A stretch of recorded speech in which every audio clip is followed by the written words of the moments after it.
반갑습니다. 여러분, 프로토 교수입니다. 스포츠 모든 경기를 매일 분석 및 조합 픽 공유 중에 있습니다.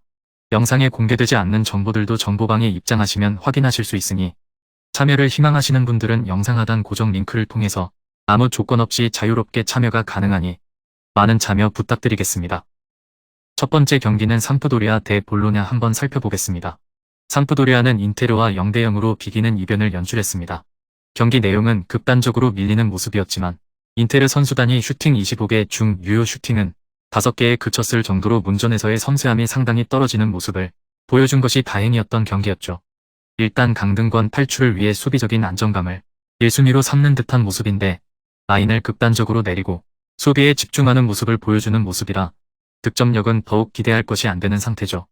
참고로 지난 두 경기에서 삼프도리아가 점유율 40%를 넘긴 경기는 한 번도 없었고 애초에 올 시즌 팀의 기동성이 너무 느린 상황이라 공격의 작업 속도가 빠른 상태도 아니었고 1월 이후에는 득점을 기록했던 경기가 두 경기에 불과하기도 했습니다.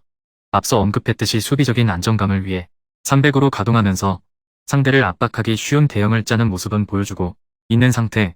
일단 기동성이 느리다는 단점에도 불구하고 무리하게 높은 라인을 구성하는 모습은 보기 어려울 전망입니다.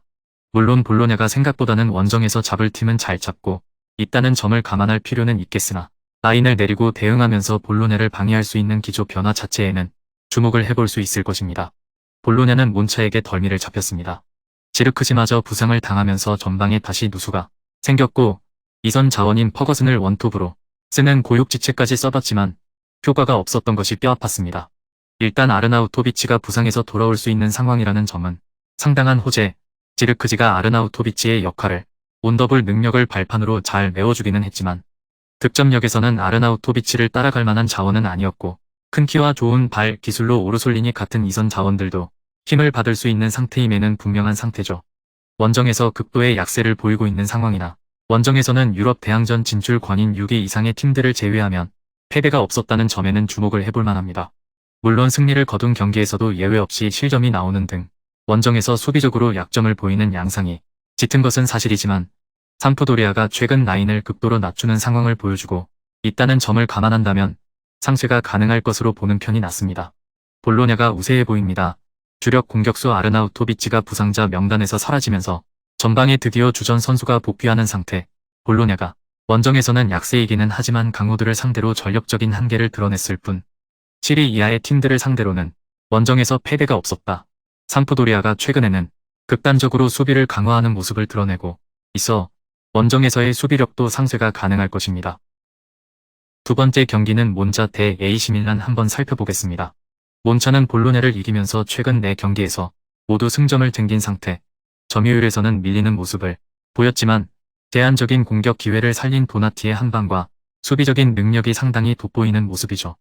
몬차의 경우 생각보다 중앙에서 점유율을 확보하는 능력이 뛰어난 편이고 강호인 유벤투스를 상대로도 점유율 50% 이상을 확보하면서 경기를 주도했습니다. 밀란이 최근에는 중원을 최대한 수비적으로 움직이게 하고 있어 몬차가 오히려 경기를 주도하면서 플레이할 가능성도 높은 상황이고 밀란의 측면을 제어해야 하는 미션은 있습니다. 지난 경기에서 밀란이 신승이라도 거둘 수 있었던 이유는 레앙과 테오의 개인 기량으로 수적 동률 상황에서 꾸준히 우세를 점했기 때문. 다행히 전형의 변형인 전형을 쓰는 경우가 많아 카프라리까지 수비에 가담하는 모습을 보여준다면 측면에서도 3-2 상황을 만들면서 수적 우세 상황을 만들 수는 있을 것으로 보이나 올 시즌 1대1 대응 능력이 아주 좋지는 않은 모습을 보여주었다는 점이 흠입니다. 밀란은 토트넘과의 챔스에서 1대0으로 이기면서 소중한 승리를 챙겼습니다. 그러나 경기력은 누가 더 못하나를 겨루는 듯한 모습이었는데 아예 중원을 삭제해버리면서 경기가 상당히 지루해지는 모습. 피올리 감독이 최근 비판을 듣고 있는 이유는 빌드업 시에 중원이 고립되는 양상이 자주 보였기 때문이죠. 지난 경기에서도 베나세르의 공백을 메우려는 듯 중원을 올려쓰기보다는 상대의 공격 루트 차단에 더욱 집중하는 모습이 보였고 최근에는 세부 전술이 구축되지 않은 300까지 쓰고 있다 보니 공격이 더욱 답답해지는 양상도 자주 보여주고 있는 모습이죠. 결국 중앙 싸움에 능한 몬차에게 중원 싸움에서 밀릴 가능성도 염두에 둬야 하는 상태. 그러면 측면에 승부를 걸어야 하는 상황인데 다행히 레앙이 상대 수비를 끌어당기고 그 공간을 테오가 공략하거나 레앙이 스킵과 1대1 상황을 만드는 일련의 움직임은 꽤 괜찮았던 상태. 다만 지난 경기에서도 테오와 레앙의 1대1 대응 이후에는 별다른 공격 전술이 없는 듯한 모습을 보여준 점은 아쉬웠죠. 밀란은 최근 300을 쓰고 있지만 공격에서는 중원의 고립과 세부 전술 문제를 극복하고 있지 못한 상태. 지난 경기에서도 레앙과 테오의 아이솔레이션 말고는 별다른 공격 전술을 보여주지 못한 바 있었습니다. 물론 레앙과 테오의 아이솔레이션이 1대1 능력이 아주 좋지는 않은 몬차를 공략할 가능성은 점쳐 볼 수 있지만 다득점 성향에서는 한 걸음 멀어져 있는 것으로 보여집니다.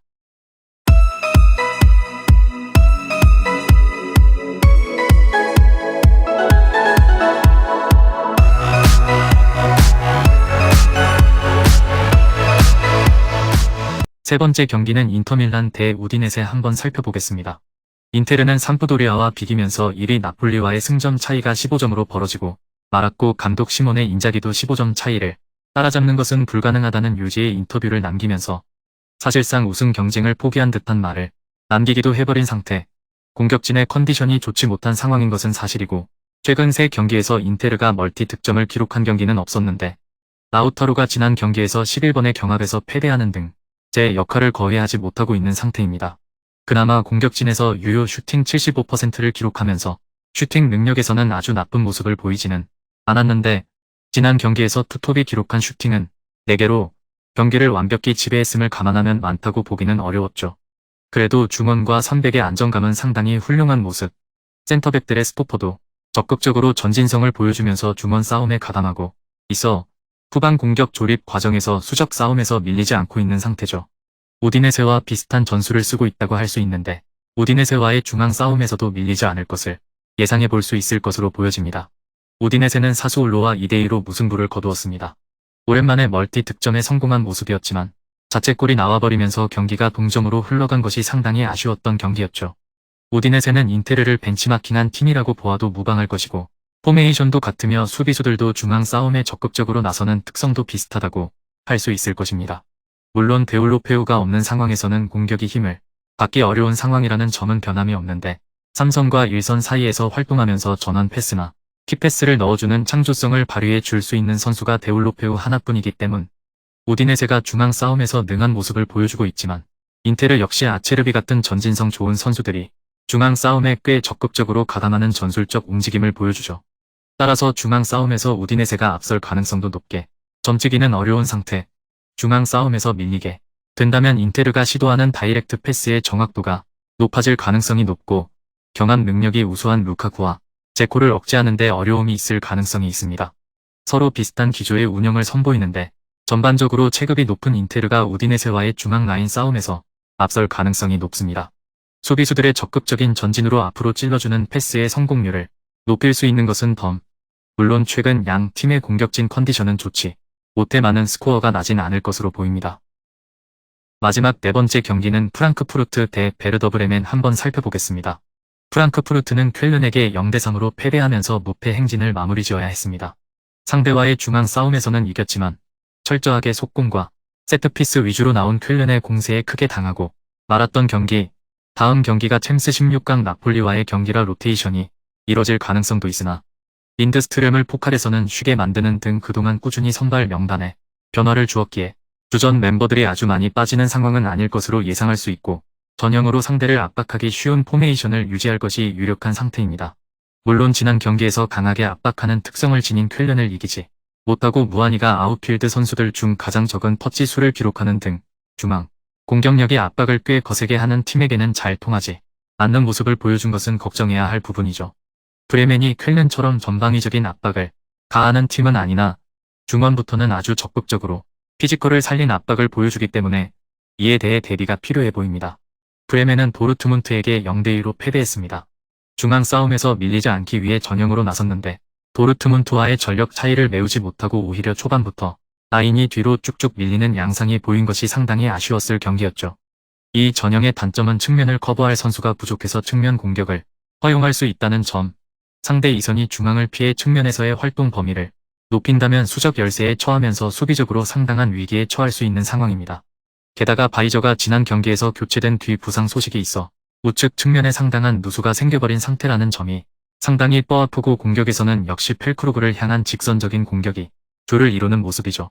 압박이 전방보다는 중원과 후방에서 이루어지는 데서 알 수 있듯이 전반보다는 자기 진영에서 이루어지는 플레이가 많기 때문에 직선적인 공격 위주로 나갈 수밖에 없는 한계가 있을 수밖에 없습니다.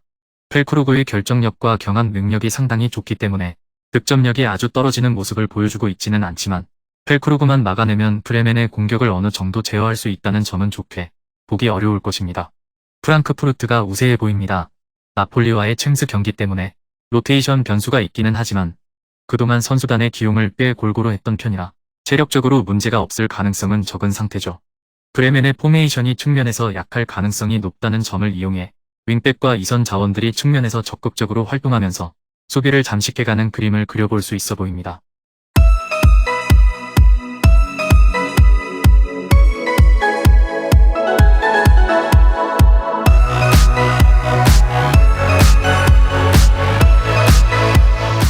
금일 경기들은 이렇게 알아보았습니다.